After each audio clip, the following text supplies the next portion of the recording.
মোহাম্মদ রিজওয়ান যেন এক ক্রিকেট অভিনেতা। মাঠে খেলার চেয়ে যেন অভিনয়ে বেশি মনোযোগ তার। ক্রিকেট ম্যাচ জয়ের চেয়ে বেশি নজর অস্কার জয়ের দিকে। বাংলাদেশকে বিপাকে ফেলতে মাঠে করেছেন একের পর এক অদ্ভুত সব কাণ্ড কারখানা, যা দেখে বিরক্ত হয়েছে সবাই। তার কারণে ইনজুরিতেও পড়তে পারেন নাহিদ রানা। তবে কি করেছিলেন রিজওয়ান, কেনই বা হচ্ছেন সমালোচিত, বিস্তারিত জানবো প্রতিবেদনে। পাকিস্তানের বিপক্ষে টেস্ট সিরিজের আগে আলোচনায় ছিলেন বাবর আজম। তাকে আটকানো মানেই যেন পাকিস্তানকে আটকানো। যদিও সময়টা ভালো যাচ্ছে না তার, তবে ফর্মের তুঙ্গে থাকা মোহাম্মদ রিজওয়ান এই সিরিজে ভুগিয়েছে বাংলাদেশকে। ৯৮ গড়ে তার ব্যাট থেকে এসেছে ২৯৪ রান, যা এই সিরিজের সর্বোচ্চ।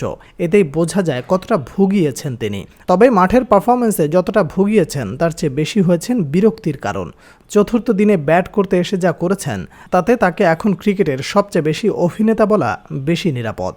একটু পরপর ক্র্যাম্পিং কিংবা ফিজিও ডাকা, আবার বলার বল করতে এলে শেষ মুহূর্তে সরে যাওয়া। প্রথম টেস্টে যে সাকিব তার দিকে বিরক্তি হয়ে বল ছুড়ে মেরেছিল, সেটাই এখন যুক্তিসঙ্গত মনে হতেই পারে। ব্যাট করতে নেমে শুরু থেকেই নাহিদ রানার বলে বারবার ভুগতে দেখা গেছে পাকিস্তানি এই ব্যাটারকে।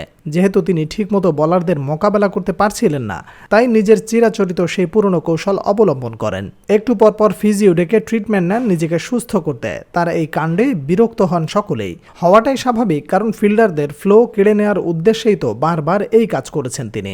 ধারাভাষ্যকাররাও বলেন তার এই কাণ্ড নিয়ে, যখন বোলিং করছিলেন রানা, তখন তার বল ডেলিভারির সময় সরে যান রিজওয়ান, যেটা একজন বোলারের জন্য খুবই বিরক্তিকর, বিশেষ করে ফাস্ট বোলার। এরকম ঘটনায় একজন বোলার পড়েন ইনজুরিতে। একজন ফাস্ট বোলার বল করার উদ্দেশ্যে এগিয়ে এসে যদি থেমে যেতে হয়, তখন তার জন্য নিজেকে নিয়ন্ত্রণ করা খুবই কঠিন।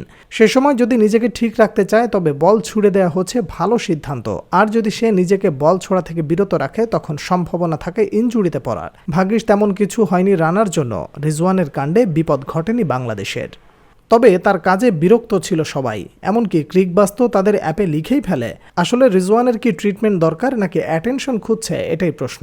এই ম্যাচে শেষ মুহূর্তে দারুণ এক ইনিংস খেলেন তিনি। তবে শেষ পর্যন্ত হাসান মাহমুদের কল্যাণে ৪৩ রানে ফিরিয়ে দেওয়া হয় তাকে। তবে ম্যাচ জুড়ে এদিন যা করেছেন একটু পরপর, তাতে প্রশ্ন করা যেতেই পারে তিনি কি ম্যাচ জয়ের জন্য খেলেন, নাকি অস্কার জেতার উদ্দেশ্যে। এই প্রশ্ন আসার কারণ অবশ্য তিনি নিজেই। গত বিশ্বকাপে পাকিস্তানকে জিতিয়ে ম্যাচ সেরা হন তিনি। সেদিনও একটু পরপর শুয়ে পড়েন ব্যাট করার সময়। ম্যাচ চলাকালীন তার প্রতি ছিল সবারই সমবেদনা। এরপর খেলা শেষে তাকে প্রশ্ন করা হয়েছিল তিনি কি ইনজুর্ড ছিলেন কিনা। সেই প্রশ্নের জবাবে তিনি বলেন, কখনো কখনো এটা ক্র্যাম্প হয়েছিল, আবার কখনো কখনো ছিল অভিনয়। তবে মাঠের পারফরমেন্সে যতটা ভুগিয়েছেন তার চেয়ে বেশি হয়েছেন বিরক্তির কারণ। চতুর্থ দিনে ব্যাট করতে এসে যা করেছেন, তাতে তাকে এখন ক্রিকেটের সবচেয়ে বেশি অভিনেতা বলা বেশি নিরাপদ।